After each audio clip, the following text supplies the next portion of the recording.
think all that's the pendulum swinging on all that, isn't it? Yes, you're right, but people are still getting canceled. I mean, really? Sure. And there's all these holdouts. I mean, LA, Hollywood, the comedy scene in the West Coast, they're sort of like the Japanese military when they didn't know that World War II ended. I saw a great video recently where this woman was like, there's a certain demographic who transition their kids and they're never going to admit they were wrong because you cut your daughter's off. It's like a girl who got an abortion. She's never going to be pro-life. No, because you've gone so far. You're never going to do that. If you become pro-life, you have to admit that you killed a baby. Right. So they're pro-choice for life. And I think these parents that cut her off, they're like, it was definitely the right thing. Yeah. Or else I maimed my child, which is what's worse than maiming your child? There's not much things. There can't get much worse than that. I guess maybe mass murder. Maybe Megan Fox has trans kids. Yeah, she's got like 7 of them. Yeah, statistically impossible. It's insane. And that's you did some big trans piece back, and that was the straw that broke the camel's back for you and Vice. No, not at all. No. Okay. So the straw that broke the camel's back with me and Vice was Viacom. We were merging with Viacom, and they go, I don't like this guy. There was this guy, Brian Graydon, I think his name is, and I had the do's and don'ts, and there's a lot of gay jokes in there. Right.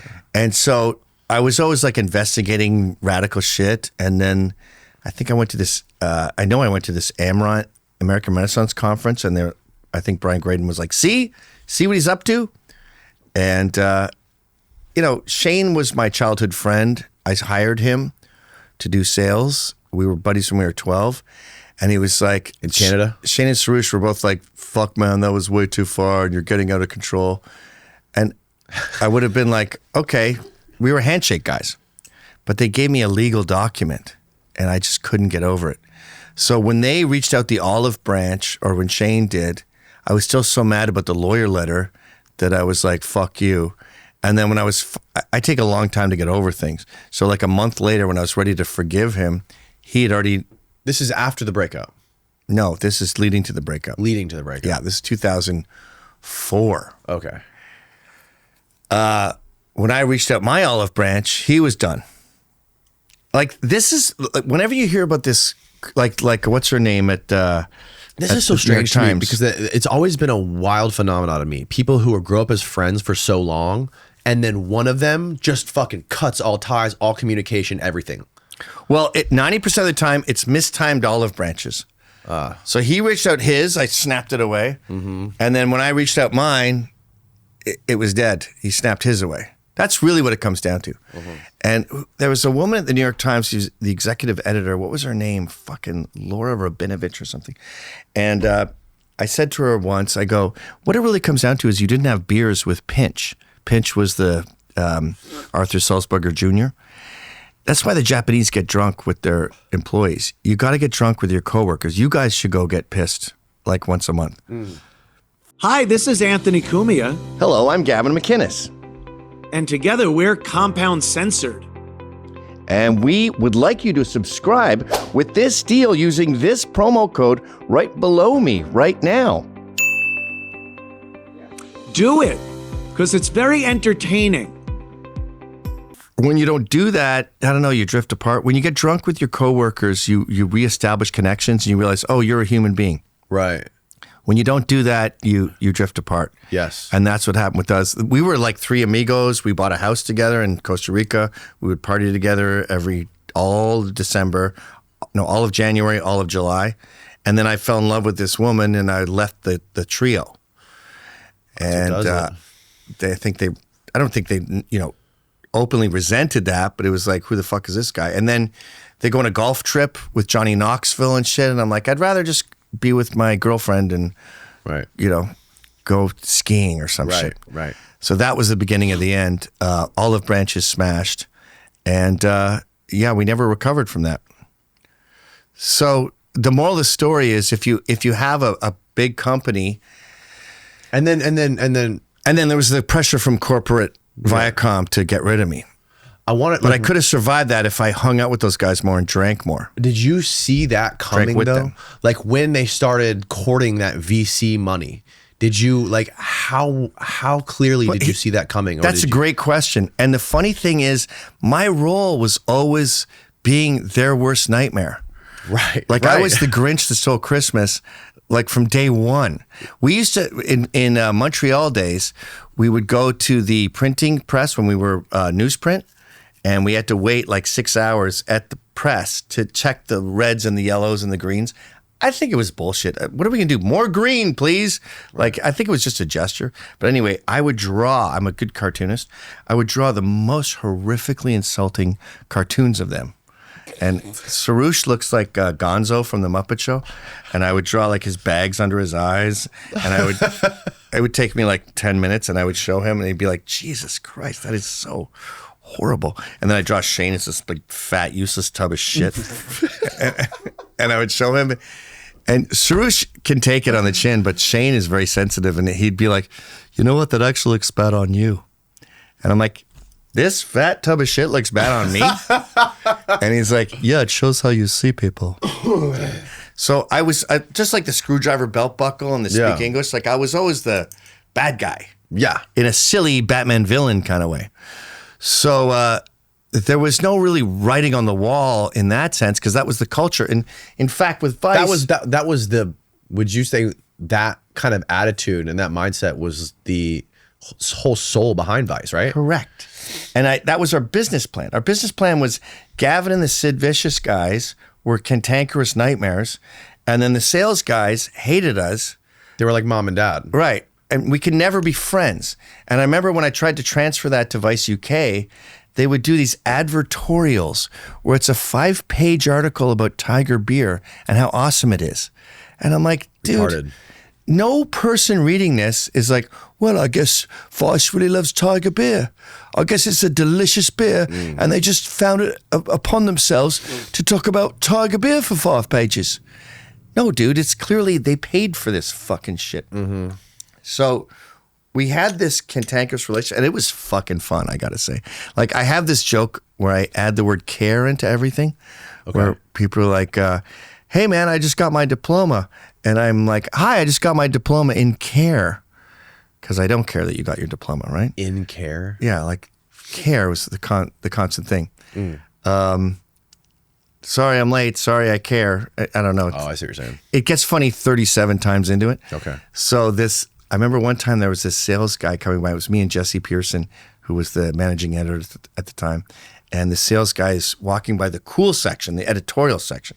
We made the advertising guys the nerds in the other section. Right. And there was literally a wall between us. So he's coming out, and he's with some radio guy, and he goes, hey guys. And we're like, hi. And he goes, this is the radio dude I was telling you about who wants to advertise with us. And I go, where does he work? CARE-FM? And then we all died fucking laughing because we don't care. Oh, and that chips away after a while, especially when you get to Viacom levels. Yeah. And eventually it breaks. And they were like, I don't like this advertising hates editorial. I mean, we'd still drink beers with them on a Friday night. Uh-huh. That's my dad's thing. My dad always said, I'm a terrible person to work with. I'm a great guy to drink with. And that's always been my philosophy. Work should not be fun, besides this. Right. So, like, work sucks. What the fuck are you doing? Get your notes together. And then, Friday at 5, let's go to the bar and I'll hang out with you. We're buddies. But we're, like, working on the chain gang. We're, like, chipping rocks. Right. But, like, you were in charge of all the content within all Vice. The content. I was retard. I was literally retards. We had R.A. the Rugged Man, the rapper. He had severely handicapped kids. Oh no, siblings. Oh, like brutally. And this guy work for you? No, he was a friend. Oh, okay. But we did a advice column. Right. I would answer questions as a retard. I was women. I was a black guy. Like, because they said your writing isn't diverse enough. So I just became all the people that they wanted us to be. Black, female, retarded, whatever you want. That's the best way to handle diversity. Just have a white guy do it. Oh my fucking God. That's your pull quote. That's fucking hilarious. Well, there was like, there was, and I've heard this described by Hamilton. He says there was like 3. Who's Hamilton? Morris? Was he after you? Thomas Morton? Oh, Hamilton Morris. Hamilton? Did he come in there after that you? rings a bell. I don't really think I know him. Wow, interesting. Maybe he came in after you. You ever heard Evidently. of Hamilton's Pharmacopoeia? Nope. Oh, that's the guy who did like the drug videos? Yeah. Yeah. The Chemist. Couldn't know him less. You got to understand too, after I left, I was so resentful that I would see that logo, which I can only tolerate like now. Right. 40 years later. Yeah. So I wouldn't watch any of the shows. Right. Was there video when you were still there? You guys were already doing video? Oh yeah, David Cross and I went to China, and we had a company make us apple pies called All American Apple Pies with an American flag in them. And when you pull out the American flag, it plays a Star Spangled Banner with like a little machine in the apple pie. Wow. And it said American made on the side. In China? In China, yeah. That's fucking incredible. We did a million funny things there. We went to a bar once when we were there, and we met the owner, and he's like, what are you guys doing here? And we go, we're in a band, but the fucking government doesn't want us here because we're too revolutionary, and they took all our equipment, so I guess we can't do our tour. And he goes, you can play here. You can play your show here, and I would give you all kind. Like, we got drum, we got bass. I was lying, obviously. Right. Jake was one of the guys. Oh, really? Yeah. So we had a show the next night. I was on drums. Like bonk, bonk, bonk, bonk, bonk, bonk. Bop, bop, bop, bop. Jake was like, nee, nee, nee, nee, nee, nee, nee. Like we just. You guys had no clue what you were doing. No, none of us could play instruments. And David Cross was like, yeah, we're totally rocking. Yeah. That's hilarious. At one point, we did a sketch that was purely spontaneous. I bought a racist mask with like long Fu Manchu things and like cheeky eyes. And I'm trying to buy like a watch in a market in Shanghai. And the guy's like, oh, you got to pay like $20. And I'm like, oh, I get what's happening because I'm gaijin, right? I'm a fucking white guy. So you're going to give me the white prices. Yeah, I know what's happening here. Fuck you. And then I go around the corner. I put on the racist mask, but I put the like hat back on in the jacket. So I come back and I'm like, like with big buck teeth. The guy was funny enough to get the bit with no introduction. And he gives me a total crazy rebate on it. And then I buy the watch for like $2. Oh, Jesus Christ. Because he was funny enough to understand. I didn't know Chinese people could be funny, but wow. Huh. We did like 100 of those dumb sketches. And Shane kind of kiboshed it. It was Vice. You're asking me about pre-video when I was there. Pre-split when I was there. Right. Yeah, we did tons of stuff. I mean, I was the head of Vice TV. I was in charge of that. We did a pilot with Johnny Knoxville and a pilot with David Cross. You know what's funny about Johnny Knoxville? Those guys have ball flicking in their like DNA. Yep. So you'll be at MTV talking to Brian Green, or not Brian Green, the fag I talked about earlier, or some like major player at Comedy Central. Jeff Tremaine, Johnny Knoxville, all those guys, when they're like waiting in the hallway for a meeting, they're all like this at all times. They're always covering their balls. Like it could be a funeral. Yeah. It could be like, we could be meeting the president, getting the Congressional Medal of Honor, and they'd just be like waiting there because they flick fucking balls. Oh my God. It's just in their DNA now to always protect their balls. One time I was with Knoxville and Jeff Tremaine at that Lemmy bar in LA, Hollywood Bowl, whatever it's called.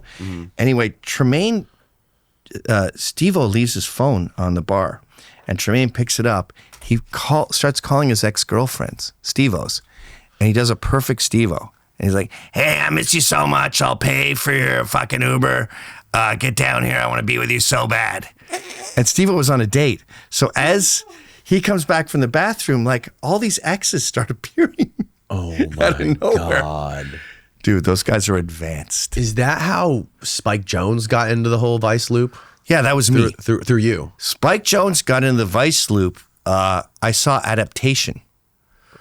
And I go, we went to a premiere. And I go, that's the greatest film ever made. I connected. Adaptation, I've never seen that. Oh my God. It's in my top 5. Really? Yeah. But I don't want any spoilers, but there's a scene where, what's her name? Meryl Streep or something. She's on a porn site because her boyfriend filmed her. And I go, Spike, greatest movie I've ever seen, but why would Meryl Streep's character, accept being on a porn site? That's not her personality. Like, the women who are okay with being on porn sites have like neck tattoos and they do crack. They're not like classy broads. And it bothered him a lot. He was like, fuck. You should always, guys, if you're watching, screen all movies through me. I will tell you the hole in the plot. But then I felt like Shane and Eddie, they kind of like stole Spike from me. Oh, really? They didn't even like Adaptation. Huh. And then they started Vice Film, which, yeah. So when you guys started courting those VC companies. I love that word. Courting. Yeah. We bought Viacom flowers and chocolates. Are you serious? No. Oh. Actually, you want to know courting. Back in the newsprint days Yeah. in Montreal, the record labels were the only people advertising in like weeklies. We were monthlies, but whatever, right? Like, think of the Village Voice. That's Right. what we were. These record labels were like, we want to hire women too. I'm a dude, so I'm too busy like getting CDs to the customer and signing bands and doing real shit. There's a woman here. We got to give her a job. How about you just buy ads in newsprint shit? So our bosses, in a sense, were these women, and they were fucking cougars. And I think one of our coworkers, like peers, they had a graphic design firm called Heliozilla. And they're like, have you ever noticed that the only way we could move ahead is to fuck these 40-year-olds? And I'm like, yeah, that seems to be an issue. And he goes, they're fucking cougars is what they're. I think he copyrighted the word, didn't copyright. I think he invented the word cougars. But anyway, Shane was our sales guy. And the poor guy had to eat out these 40-year-olds when we were like 22. And we always said back then, we ate our way to the top.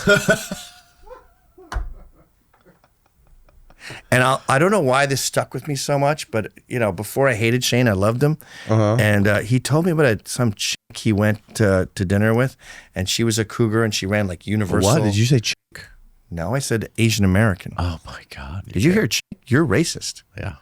Do you hear chick when people say Asian? Unfucking believable. That's sad. I feel sorry for you. So anyway, they're having dinner together, right? And can you see my hand? No. Okay. Can you see my hand Yes. now? So they're having dinner together. She's eating, not looking at him. They all have short hair, by the way, which is rape. What? If you're fucking a woman from behind and she has short hair, you're looking down at a 12-year-old boy. I got into bed with a lady. Now I'm fucking a 12-year-old boy. You raped me. That's why I would say to ladies, fucking grow your hair out. I don't care how thin and gross it is. Grow it up. But anyway, so they're at dinner. And they're eating, and her hand is on the table, and she goes like this. You know what that means? What does it mean? Put your hand in my hand. I don't know. Is that the Holocaust? Like, What? that's the worst thing I've ever heard. And to this day, if anyone goes like this to me, I'm like the Hulk. I just go, choo, and I start killing everyone in the room. Like... And he didn't want to be there. She showed up in a limo, picked him up. Am I nuts? Does that sound revolting to you? Maybe I'm nuts. It sounds weird. Yeah. Yeah, I don't know. Maybe you had to Like, be imagine you're fucking a woman Yeah. who's old and ugly, and you don't want to fuck her, and you're at dinner with her, and her business is contingent on your business's success, and she decides to Harvey Weinstein you. We were Harvey Weinsteined. Right. And it wasn't me, it was but mostly it's- Shane. Right. But to go like, that's worse than Harvey Weinstein. Yeah.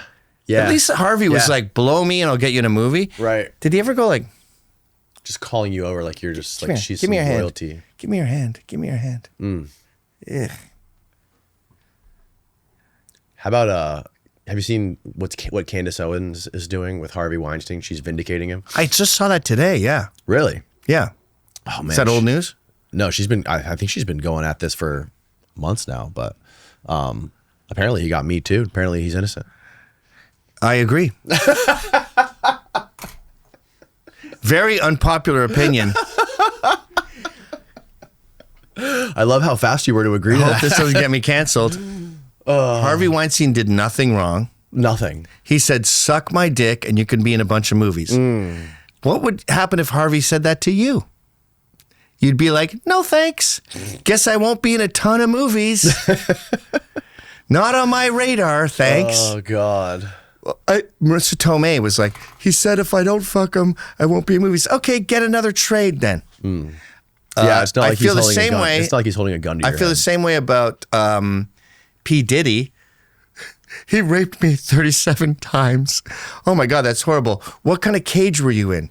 Oh, no, I would go home and then I would come back for the next rape. Okay. Right. What did the police say? Oh, I didn't go to the police. Okay, get the fuck out of here. Yeah. And this is where it gets real controversial. Jeffrey Epstein couldn't care less. Now, if you find a 12-year-old, Jeffrey Epstein couldn't care less. What do you I mean? couldn't care less about. Oh, Epstein you couldn't Island. care about Jeffrey Epstein. Don't give a shit. Now, if you find me a prepubescent girl that was fucked there against her will, by all means, I want to murder everyone involved with an M16 and bury them under the fucking jailhouse. Yeah. But like a voluntary 17-year-old, well, I'd like to beat up her dad. But all these post-pubescent sex party shit, I think it dilutes the actual child trafficking children that are being shipped all over America right now to the tunes of hundreds of thousands. Well, it was that with the Jeffrey Epstein stuff. They were shipping over like 12-year-olds. Okay, if I looked that up, I couldn't find it. But show me a 12-year-old, and now I'm mad. Jean-Luc Burnel, the fucking the French modeling agency guy, was shipping over 12-year-olds to Epstein Island. And, and like I'm young in. girls. You show me a 12-year-old, I'm in. Did you see All that? I've seen is 17-year-olds. Did you see that And one witness? Like, you know how many fucking 17-year-olds the Beatles fucked? Oh my God, that's so funny. Have you seen? I'm sure you've heard all the songs, right? What's the Kiss song? Christine, 16. Sexy and 17, the Beatles. There was a girl. There's a Rick James song too. There was a very hot Puerto Rican girl that Jimmy Page kidnapped. I will concede she's one of the prettiest women I've ever seen. Big fucking fat lips. But David Bowie fucked her. She was 14 at the time. Led Zeppelin fucked her. Jimmy Page kidnapped her. And she's in a book called Groupies. I don't like that. It's not at the top of my priority list because it was voluntary, but I want to focus on fucking children. There's children. There's 350,000 missing children from Biden's. Let's focus on that, please. And I'm dubious of all this Weinstein, Epstein, Diddy stuff where you're just like, there's sexual transgressions. No. There's adults being gross where like this dumb bitch had to lick cum off some male prostitute's back. Gross, don't want to hear about it. Then there's fucking children. Right. Can we focus, please? Right. Yeah. The Diddy thing is like, who gives a fuck? I could not. How many gay orgies I he's having. assumed that was going on. You're rich, you're black, you're probably on the DL. Sure, you're fucking drinking cum off some dude's forehead. I'm actually mad I have to hear about it. Yeah, no, it's definitely a distraction from the real disgusting underage did you see that child James trafficking O'Keefe that is real. scoop? No. Some whistleblower who worked at what's it called, H&H, Human HHR. She goes, we kept shipping kids, Mexican illegal kids, to the same address, and we knew that address was a sex trafficking address. And I said to my bosses, and thank God for this woman being brave enough to go to James O'Keefe with this. She goes, I said to my bosses, that's a sex trafficker's house. And they said, yes, I know, but we only get sued if we keep kids too long, which is kind of a Biden thing. We have to keep the machine moving. And she said, sex traffickers don't sue. So if we can keep the kids going to these homes where they get raped, I'm talking about 8, 9, 10, 11, we don't get sued. So we're good and we're doing our job. This is, again, women in the workforce. Like they get so devoted to their job that they're like, yeah, let's kill some kids. They always say, I'm off on a tangent now, but they always say like, women should rule the world. There'd be no more wars. Yeah, we tried that. It was called paganism. They sacrificed babies and virgins to their stupid fucking grass gods. Who did? The pagans, pre-Christianity, like in Ireland and all Greece over and Europe. stuff? Yeah. So I don't want to go back to that. Well, they sacrificed baby. Even Christians, even early Christians were sacrificing babies. That was just part of the world back then, wasn't it? Human trafficking was like ubiquitous in antiquity. Are you an atheist? No, I'm not an atheist. Okay. But I'm not a Christian. What are you? I'm not really. I'm a eunuch. I'm a Buddhist. I'm a religious eunuch. I'm not a Muslim. religious. I'm a Muslim. I've had a Muslim. I hate when they say Muslim. You were a Muslim? No, I had a Muslim on the show. What do you call him? A Muslim? I call them a muzzy. A muzzy. Oh, okay. Yeah. I'm not compatible with you. Didn't Islam. You used to say Jesus was a? I did say that. Yes. Not proud of that. Why? I was just trying to be controversial. Oh, you were just trying to. I was an atheist back then. You were trying to get the people going. Yeah. What I said that on inspired you Bill to say Maher's that? show. I was just trying to be rude. Oh, okay. Yeah. I mean, there's evidence that Abraham Lincoln was it's kind of, back then, I was, in media, and what you wanted to think outside the box. Podcasts are gay. I don't know. Sure. Just trying to get people riled up. Yeah, you want to say something like Jonathan Swift with his A Modest Proposal, where he said, the Irish are overpopulated and they're starving. Let's have them eat their babies. I was just trying to be, I regret it very much, but I was an atheist until my daughter was born. I said this on Joe Rogan's show, which is now deleted, but he deleted it? Yeah, both my Joe Rogans are deleted. I saw her. Oh, after the Spotify. I saw her heal, and the fact that she was a baby, the fact that her little heel, she's 18 now, is going to change and develop and always be the perfect amount of padding, and that sounds too rational. And then I honestly felt God when I was in bed try to blow me. No, I'm just kidding. Really? That's a joke. That's a joke. Don't make my plane crash. No, I was in bed with my wife and I felt God, and I woke up my wife and I went, I love God. Really? Yeah. So there's a rational. You woke up. I woke up out in the of middle of the sleep night. and told your wife you my love daughter God. would have been this would be 2007. And I woke her up and I go, I love God. And that's kind of like they always go, how could you prove to an atheist that God exists? You could show them the Shroud of Turin and all this data, but you really got to kind of feel it. And God was like, I'm here. And I've been... Because of the miracle of watching your child be born. I think there were two separate things. One was a rational thing where I saw her heal and I was so impressed with what God has created. But then secondly was purely spiritual, and it was God coming in and being, by the way, I'm right here. Huh. That's how he talks. That's interesting. So if you enjoyed that clip, Then subscribe to Compound Censored using this promo code.